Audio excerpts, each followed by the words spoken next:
Kalau kamu mati, terus aku sama siapa? Jangan mati, Rampa. Pungkas yang tiba-tiba demam terlihat sedang berada di kamarnya bersama ibunya. Dia menggigil kedinginan. Dalam demamnya, Pungkas juga sempat beberapa kali mengigau memanggil-manggil Rampak. Tidurnya tampak tidak tenang. Di situ terlihat Pungkas yang tertidur, namun sambil memeluk sebuah bambu. Kakinya terlihat kotor dipenuhi dengan tanah basah. Setelah dilihat lebih dekat, sepertinya bambu yang dia peluk adalah bambu yang tertancap di makam baru. Biasanya bersifat sementara sebelum diberi batu atau kayu nisan. Pak Kabul dan Bu Sumiati tentu syok melihat hal itu. Seketika, dia langsung berkata, "Jangan-jangan ini punya Rampak, Mak."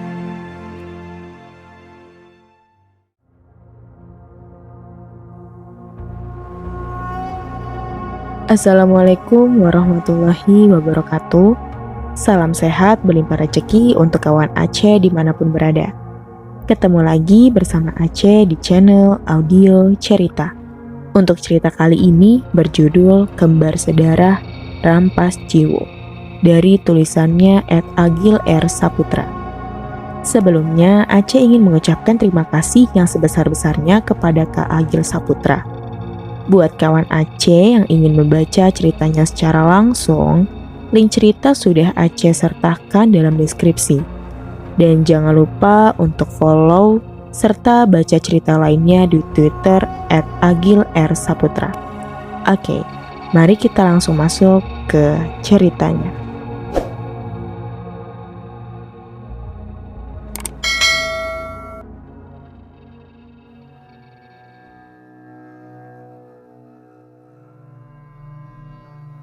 Temanggung, Jawa Tengah, pertengahan Mei 1984.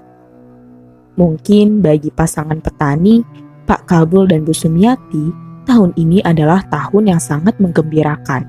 Karena setelah penantian selama kurang lebih 5 tahun, akhirnya mereka dikaruniai 2 anak laki-laki kembar identik yang sehat.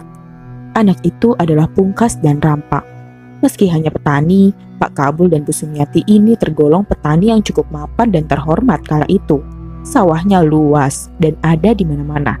Wajarlah, karena selain ulet, mereka sama-sama berasal dari keluarga priai, yang tentunya mempunyai banyak warisan dari leluhurnya.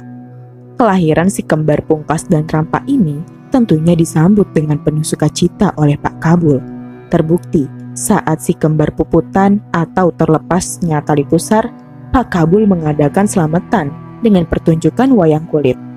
Karena biaya pertunjukan wayang ini terbilang mahal, Pak Kabul sempat dinilai berlebihan oleh keluarga besarnya. Tapi bagi Pak Kabul, pertunjukan wayang kulit ini adalah wujud bersyukurnya beliau atas lahirnya si kembar. Karena sebelumnya, Pak Kabul dan Bu Sumiati juga sempat putus asa karena tidak kunjung mempunyai momongan. Tentunya bagi keluarga Pak Kabul, kelahiran si kembar ini adalah kebahagiaan yang berlipat ganda yang diberikan oleh Tuhan. Tahun demi tahun berlalu, mereka pun hidup layaknya keluarga pada umumnya. Si kembar Pungkas dan Rampak pun tumbuh semakin besar. Mereka ini bisa dibilang sangat identik, karena dari segi fisik mereka terlalu mirip. Sampai kadang orang-orang sekitarnya sulit membedakan antara mana yang Rampak dan mana yang Pungkas. Tapi kalau dicermati, sebenarnya mereka berdua tentu ada pembedanya. Yang mencolok tentu ada pada sifatnya. Si Rampak cenderung lebih aktif, usil dan sedikit nakal. Beda halnya dengan Pungkas yang kalem, pendiam, namun logat bicaranya agak cadel.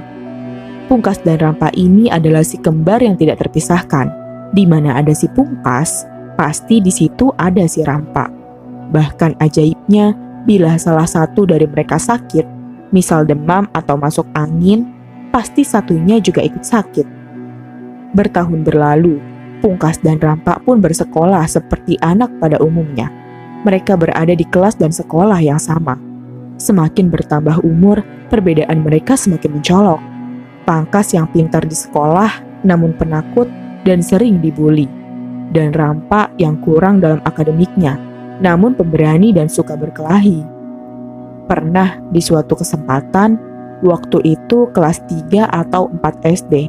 Rampak menghajar kakak kelasnya setelah si Pangkas mengadu kalau dia baru saja dipalak oleh kakak kelasnya itu. Perkelahiannya cukup brutal untuk seukuran anak SD. Memang si Rampak menang, tapi orang tua Rampak dan Pungkas harus dipanggil ke sekolah karena kakak kelas yang dihajarnya terluka cukup parah sampai harus mendapatkan jahitan di kepalanya setelah dipopor dengan batu oleh Rampak. Meski kasar dan suka berkelahi, Rampak bukanlah pembuat onar. Dia hanya akan bertindak bila ada yang memulai atau ada yang menyentuh saudaranya. Bahkan yang harusnya lebih kuat, justru Rampaklah yang selalu mengalah dengan Pungkas. Misalnya soal mainan atau yang lainnya. Sehingga tidak seperti saudara sedarah pada umumnya, Rampak dan Pungkas tidak pernah sekalipun berantem. Mereka berdua sangat akur. Untuk urusan makanan saja, mereka akan saling menunggu. Terutama si Pungkas, yang tak mau makan bila saudaranya belum duduk bersamanya di meja makan. Singkat cerita, setelah bertahun berlalu, tepatnya di tahun 1994, saat Rampak dan Pungkas menginjak umur 10 tahun, terjadi satu kejadian yang akan merubah keluarga ini selamanya. Kejadian ini cukup tragis dan sangat mengejutkan. Waktu itu bulan puasa, tepatnya 3 hari sebelum Lebaran. Seperti biasanya, anak-anak akan dibelikan baju baru. Waktu itu Pungkas dan Rampak diajak oleh Pak Kabul, ayahnya, ke pasar untuk membeli baju. Dengan dibonceng 3, mereka hendak berangkat ke pasar. Ibu Sumiati, istri Pak Kabul, sempat tak setuju bila Rampak dan Pungkas ikut ke pasar karena hari itu langit terlihat sangat mendung. Tapi karena si kembar terus merengek, akhirnya mereka pun dibolehkan ikut ke pasar. Sementara ibunya menunggu di rumah sendiri. Entah kenapa saat itu Bu Sumiati seakan mempunyai firasat yang tidak enak. Tapi dia tidak tahu apa itu. Dengan gelisah, dia pun menunggu di rumah. Sementara di pasar, Rampak dan Pungkas tampak riang memilih baju barunya. Setelah mendapatkan baju yang diinginkan, mereka pun pulang. Di separuh perjalanan, terjadi hujan yang begitu lebat. Pak Kabul sempat menepi dan memakai jas hujan. Tapi saat ingin melanjutkan perjalanan, Pak Kabul sempat urung karena hujannya yang sangat lebat itu. Tapi si kembar pun terus merengek minta pulang. Pak Kabul pun kembali melanjutkan perjalanannya. Posisinya Pungkas di tengah dan Rampak di paling belakang. Pak Kabul mengendarai motor dengan agak lambat karena derasnya hujan kala itu cukup menghambat penglihatan Pak Kabul. Tapi sekitar setengah kilometer kemudian, hal tragis terjadi. Satu pohon mahoni tumbang tepat saat mereka melintas. Naasnya, bagian dari pohon itu ambruk mengenai bagian belakang motor yang mereka naiki. Motor pun sempat standing dan oleng sampai mereka bertiga terjatuh. Tapi di sini Rampak tidak selamat karena sebagian dari pohon yang ambruk itu ternyata mengenai kepala bagian belakang dan tengkuk Rampak. Belakang motornya tampak ringsek. Pungkas menangis. Pak Kabul juga tak mendapatkan luka yang cukup berarti. Tapi di antara derasnya hujan, Pak Kabul melihat Rampak yang tertelungkup di tengah jalanan. Terlihat darah segar keluar dari telinga Rampak. Dengan panik, Pak Kabul segera menghampirinya. Namun saat akan menggendongnya, Pak Kabul seketika menangis melihat bagian dari leher Rampak yang sudah terkulai ke belakang. Nampaknya leher Rampak patah.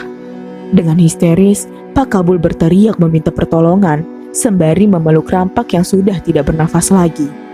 Pungkas yang melihat keadaan saudaranya seketika ikut menangis histeris. Tangisan mereka berdua memecah bisingan hujan kala itu.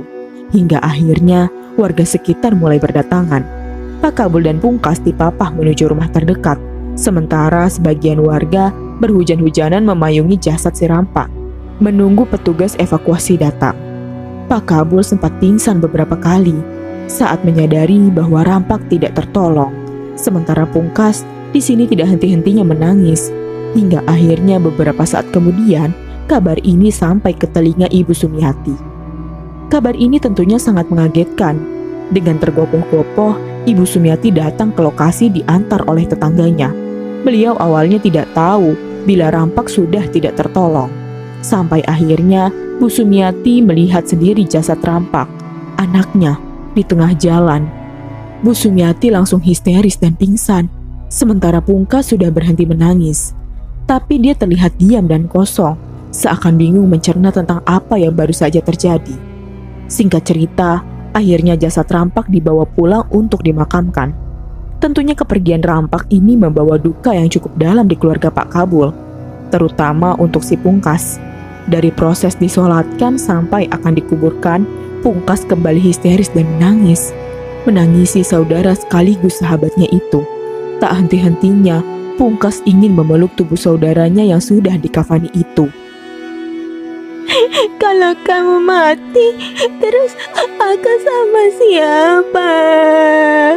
Jangan mati, Rampak. Dengan terisak, Pungkas berkata begitu di depan jasad Rampak. Tangisannya begitu jujur, sampai kerabat dan tetangganya ikut menangis melihat kesedihannya. Singkat cerita, malam pun tiba. Selepas proses tahlilan, terlihat Pungkas yang sedang bermain gasing bambu di teras depan rumahnya. Tatapannya terlihat sayu memendam kesedihan. Mas Kohar, sepupu Pungkas sekaligus narasumber dari cerita ini, mendekati Pungkas yang sedang bermain gasing di depan rumahnya. Pilu sekali. Terlihat sepasang sandal jepit bertuliskan Rampak di depan putaran gasing bambu yang bersiul. Di situ Pungkas jongkok, melamun, dan mengamati putaran laju gasing itu. Seolah-olah dia tengah bermain dengan saudara kembarnya. Di sini, Mas Kohar tidak bisa membendung air matanya. Dia langsung berlari ke depan tungku perapian di dapur dan menangis.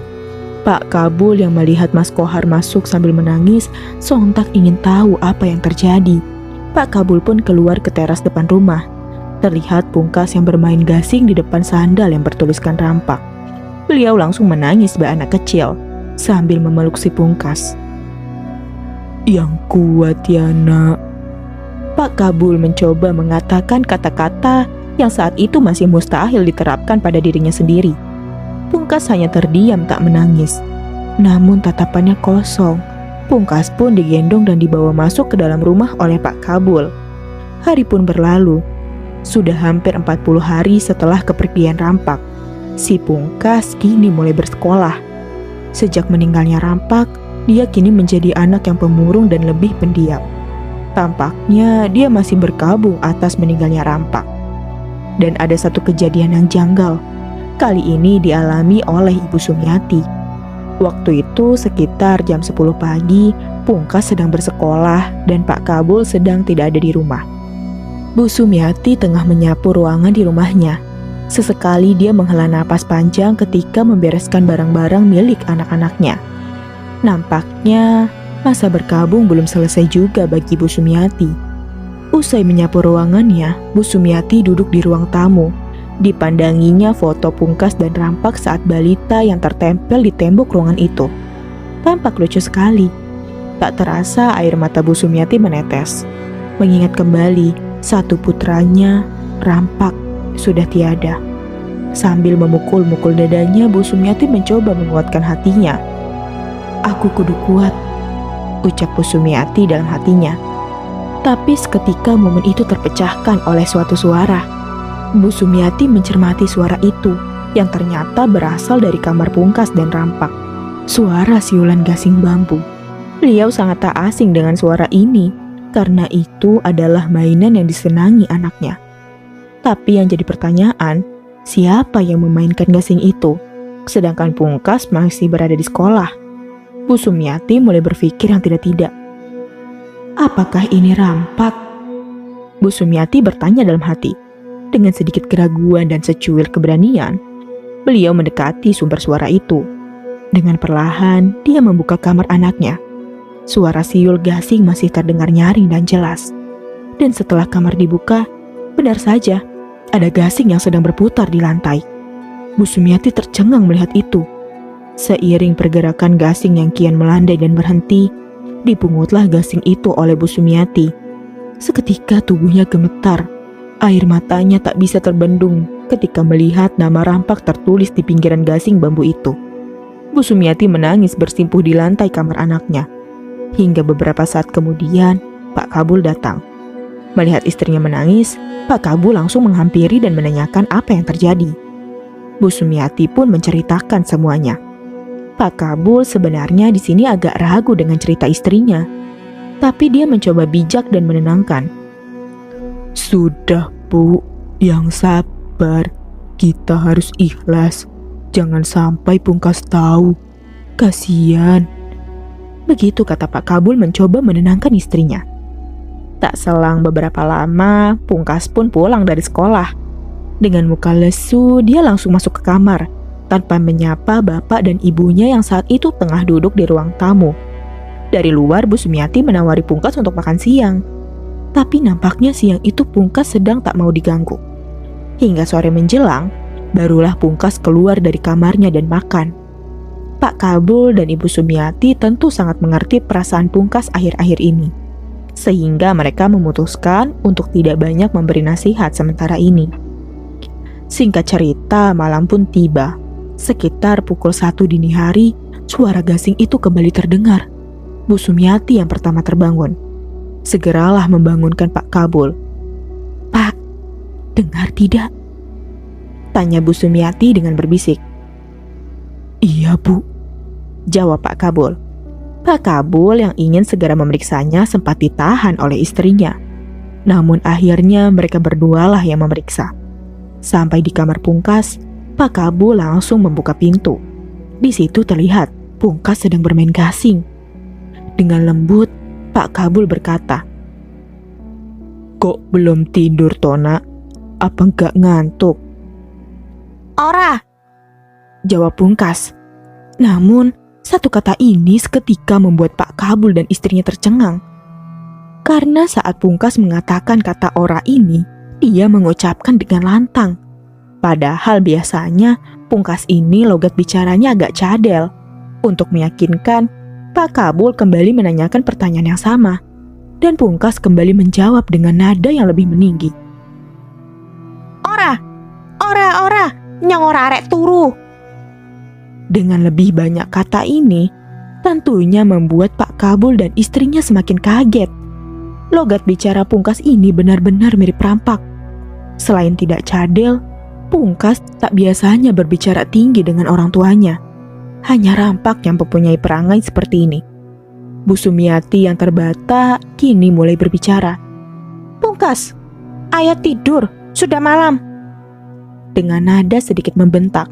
Dan Pungkas pun menjawab, Pungkas tidak mau tidur, Mak. sambil jarinya mengarahkan jari telunjuknya ke arah tempat tidur. Iki rampak, Mak. Sembari menoleh ke arah Pak Kabul dan Bu Sumiati, terlihat kantung matanya yang menghitam. Dan terucap kata lagi, Ini rampak, Mak. kemudian tubuh Pungkas terkulai lemas di lantai. Dengan menahan air mata, Pak Kabul menggendong tubuh Pungkas ke tempat tidurnya. Perasaannya masih bingung, apakah tadi itu benar-benar rampak? Hingga esok pun tiba. Entah kenapa setelah kejadian semalam, Pungkas kini berubah menjadi lebih ceria. Sangat janggal menurut Bu Sumiati, karena karakter Pungkas adalah anak yang santai, kalem, dan datar. Tapi pagi itu Pungkas nampak sangat bersemangat. Tak biasanya dia bernyanyi di kamar mandi. Pak Kabul dan Bu Sumiati yang teringat kejadian semalam langsung mencoba memastikan dengan bertanya pada si Pungkas. Mereka menghela napas lega setelah mendengar logat bicara Pungkas yang masih cadel. Pungkas pun berangkat sekolah. Di sini Pak Kabul dan istrinya sempat bertukar pandang ketika melihat si Pungkas memakai sepatu dan tas milik rampak. Tapi mereka mencoba untuk mewajarkannya. Terserah apa maunya Pungkas. Begitu batin mereka berdua. Setelah Pungkas berangkat ke sekolah, Pak Kabul dan istrinya duduk bersama. Bu Sumiati yang pertama membuka pembicaraan tentang kejadian semalam. "Apakah yang semalam itu beneran rampak ya, Mas?" tanya Bu Sumiati dengan kalem. Pak Kabul sejenak terdiam seakan tak bisa membantah lagi. Pak Kabul pun berbicara panjang lebar yang kira-kira begini intinya. "Mungkin hanya kita, Bu, orang yang bisa membedakan antara Pungkas dan rampak hanya dengan melihat sorotan matanya ataupun gerak langkahnya. Yang jelas semalam aku melihat rampak di dalam tubuh Pungkas. Sulit dijelaskan memang, tapi aku berani bersumpah. Semalam ada rampak di tatapan mata Pungkas. Begitu kira-kira perkataan Pak Kabul. Bu Sumiati juga mengiyakan perkataan itu, meski matanya berkaca-kaca. Dengan canggung, mereka pun menyudahi pembicaraan itu dan kembali ke aktivitas masing-masing. Sampai akhirnya sekitar jam 11 siang, Pungkas pulang. Tapi kali ini dia tidak sendiri. Dia diantar oleh ibu gurunya dengan baju yang kotor penuh tanah. Setelah melihat ibunya, Pungkas langsung menangis dan berlari memeluk ibunya sembari meminta maaf. Maaf Bu, tapi aku gak salah. Anak itu ngejek terus dan berkata rampak mati. Oh, aku udah terima toh Bu. Kata ibu guru, Pungkas berkelahi di sekolah karena dibully oleh kakak kelasnya. Dengan kejadian ini, ibu guru tidak menyalahkan Pungkas. Dia justru membela karena dia sangat hafal dengan sifat Pungkas. Pasti ada hal yang keterlaluan sehingga membuat Pungkas menjadi semarah ini. Dan setelah mendengar pengakuan dari Pungkas tadi, nampaknya tebakan ibu guru benar. Pantas saja Pungkas marah. Itu adalah kata-kata yang tidak beradab. Singkat cerita, malam pun tiba. Pungkas yang tiba-tiba demam terlihat sedang berada di kamarnya bersama ibunya. Dia menggigil kedinginan. Dalam demamnya, Pungkas juga sempat beberapa kali mengigau memanggil-manggil rampak. Tidurnya tampak tidak tenang. Sampai akhirnya sekitar pukul 11:30 malam, demamnya mulai menurun dan tidurnya mulai nyenyak. Ibunya pun kembali ke kamarnya dan tidur bersama Pak Kabul suaminya. Sampai esok pun tiba. Bu Sumiati dikagetkan oleh jejak-jejak kaki bercampur tanah basah yang mengotori lantai dari teras sampai ruang tengah. Jejak kaki siapa ini? Jangan-jangan maling. Gumam Bu Sumiati. Dia pun segera memberitahu hal itu kepada suaminya. Pak Kabul yang mengecek jejak kaki itu agak keheranan. Ini kayaknya bukan maling, Bu. Karena dilihat dari ukuran kakinya sepertinya bukan ukuran kaki orang dewasa. Sejenak mereka terdiam dan saling bertukar pandang. Sepertinya Pak Kabul dan Bu Sumiati memikirkan hal yang sama. Mereka pun bergegas ke kamar Pungkas. Dan tahu apa yang mereka lihat? Waktu itu hari masih subuh. Di situ terlihat Pungkas yang tertidur namun sambil memeluk sebuah bambu. Kakinya terlihat kotor dipenuhi dengan tanah basah. Setelah dilihat lebih dekat, sepertinya bambu yang dia peluk adalah bambu yang tertancap di makam baru. Biasanya bersifat sementara sebelum diberi batu atau kayu nisan. Pak Kabul dan Bu Sumiati tentu syok melihat hal itu. Seketika, dia langsung berkata, "Jangan-jangan ini punya rampak, Mak." Dengan perlahan, Pak Kabul melepaskan batang bambu itu dari pelukan si Pungkas dan membawanya ke teras depan rumah. Sementara Ibu Sumiati membersihkan jejak-jejak tanah itu sambil menahan air matanya. "Ada apa ini, Tuhan?" batin Ibu Sumiati. Sampai akhirnya matahari mulai terbit. Pak Kabul segera pergi ke rumah Mas Kohar, sepupu rampak dan Pungkas yang paling tua. Pak Kabul menceritakan apa yang terjadi dan menyuruh Mas Kohar mengecek ke makam rampak pagi itu juga. Dan setelah dicek, memang benar. Satu bambu yang menancap di makam rampak sudah hilang. Mas Kohar segera pergi menuju rumah Pungkas dan memberitahukan itu kepada Pak Kabul. Beliau yang mengetahui bahwa itu memang benar nisan rampak langsung lemas dan bingung. Mas Kohar juga tidak bisa berkata-kata lagi. Sampai akhirnya Bu Sumiati menghampiri dan mengatakan kalau Pungkas kembali demam. Mas Kohar dan Pak Kabul segera ke kamar Pungkas untuk melihat keadaannya. Pungkas terlihat pucat. Badannya menggigil. Atas saran dari Mas Kohar, Pungkas langsung dibawa ke klinik terdekat. Setelah diperiksa, alhamdulillah, Pungkas hanya demam biasa kata dokter. Dia pun diberi obat dan pulang. 2 hari berlalu, tepat 40 hari meninggalnya rampak. Prosesi tahlilan 40 harinya rampak pun dilaksanakan.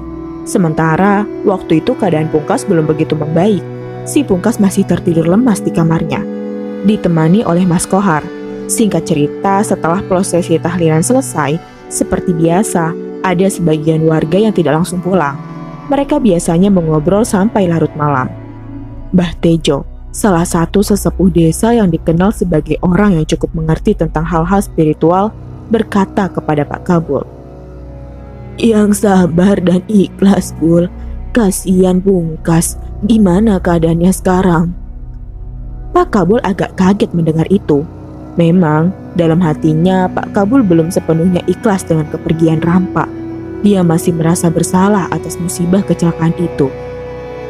Iya Mbah, insya Allah saya ikhlas, jawab Pak Kabul. Kabar soal bambu nisan itu belum menyebar, masih ditutupi oleh Pak Kabul, istrinya dan Mas Kohar. Tapi di sini Pak Kabul sudah tak tahan lagi dan mengajak Mbah Tejo masuk ke kamar Pungkas untuk menceritakan apa yang terjadi akhir-akhir ini. Di depan Pungkas yang sedang terbaring sakit, Pak Kabul bercerita kepada Mbah Tejo tentang apa yang terjadi akhir-akhir ini. Terjadi pembicaraan yang cukup panjang waktu itu, sampai akhirnya Mbah Tejo berkata, Sudah, sekarang gak usah dipikir dulu. Yang penting Pungkas sembuh. Mbah Tejo pun meminta Pak Kabul untuk memanggil istrinya untuk meminta puputan tali pusar milik Pungkas. Sebagian para orang tua Jawa akan menyimpan tali pusar milik anaknya yang sudah terlepas. Tali pusar itu akan dijemur sampai kering sebelum nantinya disimpan.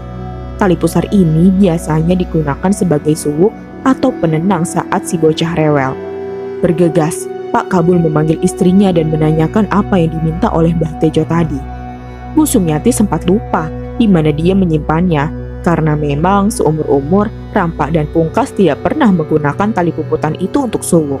Sampai akhirnya benda itu berhasil ia temukan. Tapi ada masalah baru di sini. Tali pusar itu ada 2 dan berada dalam satu wadah yang sama. Bu Sumiati ataupun Pak Kabul tentu saja tidak bisa membedakan mana milik Pungkas dan mana milik Rampa. Akhirnya Mbah Tejo pun menyatukan tali pusar itu dalam gelas dan menyiramnya dengan air panas serta sedikit membacakan doa-doa. Sudah, ini nanti diminumkan ke Pungkas, kata Mbah Tejo. Tak selang beberapa lama, Mbah Tejo pun pamit. Malam sudah mulai larut. Satu persatu warga sudah beranjak pulang. Suasana rumah kembali sepi. Tinggal Bu Sumiati, Pak Kabul, dan Mas Kohar yang masih di situ. Dan beberapa saat kemudian, terdengar suara Pungkas dari kamar memanggil ibunya. Nampaknya Pungkas ingin buang air kecil. Dengan susah payah, Pungkas dipapah oleh Mas Kohar menuju kamar mandi. Di sini Mas Kohar bisa merasakan badan Pungkas yang panas. Setelah dari kamar mandi, Bu Sumiati teringat pesan dari Mbah Tejo tadi. Segera, dia meminumkan air tali pusar itu ke Pungkas. Dia pun kembali berbaring dan tertidur. Sementara Mas Kohar, Pak Kabul dan istrinya tetap berada di dalam kamar menunggu Pungkas. Sekitar 5 menit kemudian, ajaibnya Pungkas mulai berkeringat. Bu Sumiati yang memegang jidatnya merasa lega. Suhu tubuh Pungkas sudah turun. Tak selang beberapa lama, Pungkas pun bangun. Dengan segar dan mengeluh lapar. Wajarlah, sudah 2 hari ini Pungkas tak selera makan. Bu Sumiati segera mengambilkan makanan untuk Pungkas. Dia makan dengan sangat lahap, bahkan meminta tambah. Setelah selesai makan, Pungkas berkata, Aku udah kenyang, Bu. Tidak lapar lagi. Bu Sumiati yang mendengar logat itu langsung tercengang dan buru-buru keluar membawa piring bekas Pungkas tadi. Segera dia menuju ruang tamu. Terlihat Mas Kohar dan Pak Kabul masih ngobrol di situ. Rampa, Pak, Rampa. Begitu kata Ibu Sumiati dengan agak berbisik. Segera Pak Kabul dan Mas Kohar menuju kamar Pungkas. Dan di situ Pungkas sedang duduk di atas ranjangnya sambil senyum-senyum sendiri. Pungkas, kata Pak Kabul dengan agak berteriak. Kok Pungkas toh nyong Rampa, Pak? Teriak Pungkas. Di situ Pak Kabul, istrinya dan Mas Kohar hanya tertegun. Tidak mungkin itu Rampa, batin Pak Kabul. Tapi di sisi lain, Pak Kabul mengenali suara dan tatapan matanya. Dia yakin itu Rampa. Mana baju baruku, Pak? Kata Pungkas dengan logat Rampa. Mengingat ini masih suasana lebaran, walaupun sudah kelewat bulan. Sepertinya sosok rampak di dalam raga Pungkas itu meminta baju barunya yang dulu sempat dibeli bersama ayahnya beberapa jam sebelum kecelakaan terjadi. Bu Sumiati tentu menangis mendengar itu. Segera dia mengambilkan baju itu.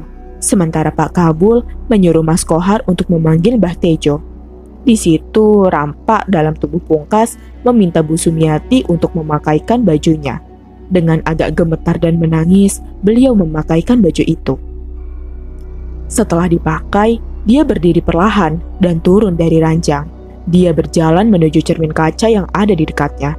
Layaknya orang bercermin, dia memiring-miringkan badannya. Wah, patut tenan iki. Bu Sumiati dan Pak Kabul yang berdiri di sampingnya sudah tidak bisa berkata-kata lagi. Dan sosok rampak dalam tubuh Pungkas itu pun tiba-tiba tertawa terbahak-bahak. Entah apa sebabnya, tawanya sangat khas rampak. Pak Kabul dan Bu Sumiati tentu mengenali itu. Bu Sumiati nampaknya sudah tak tahan lagi.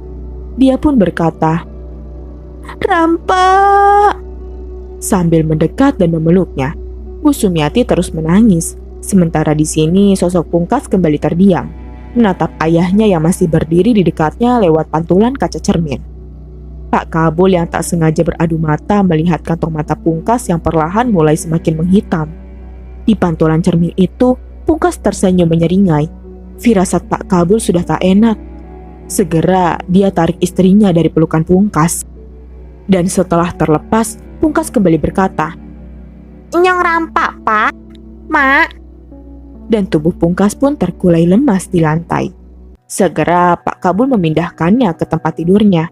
Dan tak selang beberapa lama, Mbah Tejo dan Mas Kohar pun datang. Mbah Tejo mulai menerawang apa yang sebenarnya terjadi. Menurut pendapat Mbah Tejo, yang merasuki tubuh Pungkas itu bukan rampak, tapi jin yang menyerupai atau berpura-pura menjadi rampak. Kenapa bisa terjadi? Nah, menurut Mbah Tejo, kesedihan Pungkas yang terlalu dalam itulah yang membuat jin menjadi tertarik untuk menyerupai sosok rampak. Baru kali ini, Mbah Tejo menemukan kasus seperti ini. Akhirnya, Mbah Tejo pun memberikan solusi agar Pungkas diruqyah 3 hari lagi. Malam pun berlalu dengan tenang. Esok hari, Pungkas bangun dengan keadaan yang bugar, namun terlihat seperti orang linglung. Bu Sumiati yang khawatir mulai mengajaknya berbicara. Tapi ada yang aneh di sini. Logat bicaranya berubah-ubah. Iya, logatnya berubah. Kadang meninggi menjadi rampak, kadang kalem layaknya Pungkas. Pungkas pun terlihat kebingungan setelah mengucapkan logat rampak. Sepertinya dia tidak sadar saat bicara dengan logat rampak. Pak Kabul dan Bu Sumiati tentu sedih melihatnya. Dengan keadaan yang seperti itu, tentu Pungkas menjadi sulit untuk diajak berkomunikasi. Jawabannya kadang tidak nyambung ketika tiba-tiba logat rampak muncul. 3 hari berlalu dengan keadaan Pungkas yang seperti itu, dan tibalah waktunya untuk Pungkas diruqyah oleh Mbah Tejo dan 2 temannya. Prosesi ruqyah pun dilaksanakan dengan cukup sulit. Pasalnya sebelum diruqyah, tubuh Pungkas tak sepenuhnya sadar karena masih didominasi oleh jin yang kata Mbah Tejo berpura-pura menjadi rampak. Seperti ruqyah pada umumnya, akan terjadi teriakan-teriakan dan adu argumen dengan jin penghuni tubuh. Ruqyah ini disaksikan oleh Pak Kabul, Bu Sumiati, dan Mas Kohar. Hati mereka benar-benar yakin dan terkecoh saat mendengar suara logat khas rampak yang keluar dari mulut Pungkas. Di situ Bu Sumiati hanya bisa menangis. Nyong wegah lungo, Mak. Aku tidak mau pergi, Mak. Begitu suara rampak yang keluar dari mulut Pungkas. Ini benar-benar rampak, batin Bu Sumiati. Sempat terjadi insiden saat Mbah Tejo lengah. Rampak yang diduga adalah jin itu menyerang salah satu kawan Mbah Tejo, memegang lehernya dan mendorong, hingga teman Mbah Tejo jatuh tersungkur beberapa meter. Hingga akhirnya ruqyah pun selesai saat Pungkas memuntahkan cairan kuning dari mulutnya. Pungkas terlihat lemas dan hampir pingsan. Digendonglah Pungkas oleh Mas Kohar ke kamarnya. Insya Allah, ini sudah selesai, kata Mbah Tejo. Tak selang beberapa lama, Mbah Tejo pun pamit pulang. Waktu itu sudah hampir maghrib. Pungkas terlihat sedang tertidur. Selepas maghrib, Mas Kohar, Pak Kabul dan Bu Sumiati kembali duduk dan mengobrol di ruang tamu. Bu Sumiati masih nampak gelisah mengingat Pungkas yang belum juga bangun. Dalam hatinya masih ada keraguan. Mereka kembali mengobrol panjang hingga akhirnya pembicaraan mereka terpotong karena terdengar suara siul gasing. Tanpa aba-aba, mereka bertiga langsung menuju sumber suara. Bukan dari kamar, namun dari ruang tengah. Betapa kagetnya mereka melihat Pungkas sedang bermain gasing di situ. Pak Kabul, Mas Kohar, dan Bu Sumiati hanya bisa berdiri tertegun tanpa berkata-kata. Pungkas pun menoleh dan menatap mereka satu persatu, meraih gasingnya yang masih berputar, kemudian berdiri dan berjalan menuju kamarnya tanpa mengatakan apa-apa. Tapi di sini mereka kaget melihat cara jalannya, yang agak membusungkan dada, mirip cara berjalan rampak. Mereka saling bertanya untuk meyakinkan lagi apa yang tadi dilihatnya, dan memang benar, mereka semua berpikir hal yang sama. Sampai akhirnya, Pak Kabul memberanikan diri untuk menyusul Pungkas di kamarnya. Namun di situ, Pungkas terlihat sudah tertidur dengan gasing bertuliskan rampak di genggaman tangannya. Singkat cerita, malam pun tiba. Mas Kohar sudah pulang, sementara Pungkas masih tertidur. Pak Kabul dan istrinya juga hendak menuju kamarnya untuk beristirahat. Namun, pastilah mereka berdua tidak bisa tidur, walau hari ini cukup melelahkan pikiran. Mereka gelisah, menerka-nerka apa yang sedang terjadi. Pak Kabul dan Bu Sumiati mengobrol panjang hingga sekitar pukul 12 malam. Terdengar suara Pungkas yang memanggil ibunya. Mak, makan mak. Perlu diketahui, kebiasaan makan yang seperti ini adalah kebiasaan Rampak. Dulu waktu Rampak masih hidup, Rampak selalu memanggil ibunya di tengah malam dan meminta makan. Memang karakter Rampak di rumah lebih manja dari si Pungkas. Ibu Sumiati yang tahu itu kebiasaan Rampak, kini tak memperdulikan itu lagi. Dia beranjak dari ranjang tanpa mengajak Pak Kabul dan mengambilkan makan untuk Pungkas. Dia memberikan makan itu kepada Pungkas dan menunggunya di kamar. Bu Sumiati hanya terdiam mengamati Pungkas sedang makan. Di sini karakter Rampak semakin terlihat. Ketika Pungkas mengelap tangannya yang terkena minyak sayur ke spray tempat tidurnya, Bu Sumiati yang melihat itu hanya diam saja. Pungkas juga terlihat diam saja saat makan. Tak seperti biasanya, dia selalu sedikit mengkritik atau memuji masakan ibunya. Setelah makan, Pungkas memberikan piringnya kepada ibunya dan meminta minum. Wedang putih, Mak. Di sini kembali lagi suara Rampak muncul. Agak sedikit cempreng, berbeda dengan Pungkas. Suaranya agak lebih berat dan dalam. Lagi-lagi Bu Sumiati mencoba tidak mempedulikan itu. Dia pun kembali ke dapur untuk mengambilkan minum dan memberikannya pada Pungkas. Setelah itu, Pungkas lanjut tidur lagi. Bu Sumiati yang berjalan menuju kamar, langkahnya terhenti ketika mendengar suara dari speaker masjid. Dia berhenti dan mendengarkan suara itu yang nampaknya berita kematian. Dan wajahnya nampak kaget ketika nama orang yang meninggal itu disebutkan. Bapak Imam Sutejo. Dia mencoba mendengarkan ulang berita itu, yang biasanya memang diulang 3 kali. Dan benar, memang yang disebut adalah Imam Sutejo alias Mbah Tejo. Bu Sumiati bergegas menghampiri suaminya yang ternyata juga sedang syok mendengar warta kematian itu. Singkat cerita, esok harinya para warga termasuk Pak Kabul tentunya berbondong-bondong melayat ke tempat Mbah Tejo. Meninggalnya Mbah Tejo ini cukup mengagetkan desa. Pasalnya Mbah Tejo terlihat bugar dan tidak pernah sakit. Usianya juga baru 60-an saat itu. Menurut kesaksian istrinya, beliau meninggal dalam keadaan duduk bersama istrinya. Tiba-tiba saja dia menghela napas panjang, kemudian tersungkur ke lantai. Apakah ini ada hubungannya dengan kasus Rampak? Itu juga tidak bisa dipastikan. Singkat cerita, hari pun berlalu. Nampaknya ruqyah tempo hari tidak berhasil. Nyatanya Pungkas masih begitu saja. Karakter Rampak masih terus muncul dan semakin mendominasi. Pungkas menjadi sulit untuk berkomunikasi. Pak Kabul dan Bu Sumiati sempat pasrah dan akhirnya membuka ini sebuah ke keluarga besarnya. Salah satu kerabat menyarankan untuk membawanya ke jalur medis. Memang itu sedikit bekerja. Saat diberi obat, karakter Rampak mulai jarang muncul.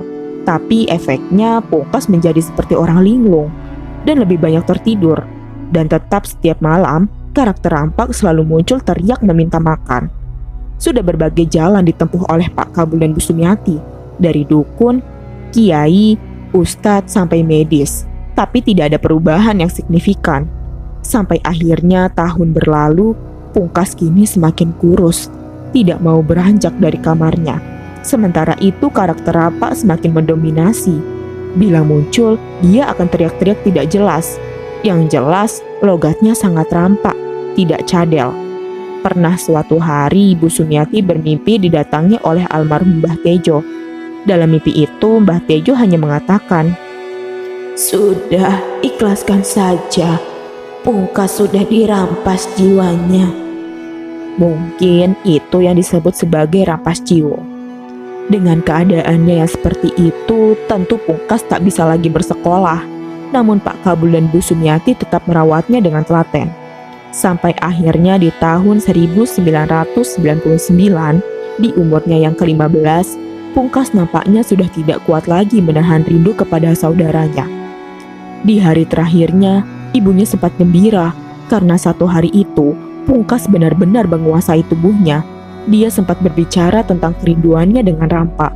Sampai akhirnya suatu subuh, Pungkas ditemukan sudah tidak bernafas lagi di atas ranjangnya dengan tersenyum kecil. Pungkas dimakamkan tepat di samping Rampak. Kini mereka benar-benar kembar yang tak terpisahkan. Bu Sumiati dan Pak Kabul kini hidup sendiri, tanpa Pungkas, apalagi Rampak. Sampai sekarang cerita ini ditulis, Pak Kabul dan Bu Sumiati masih rutin berziarah ke makam Pungkas dan Rampak setiap hari Kamis. Menurut kesaksian Mas Kohar, tidak ada satu Kamis pun yang terlewati. Meski hujan sekalipun, mereka selalu menyempatkan untuk menjenguk anaknya. Semoga beliau sehat selalu. Selesai.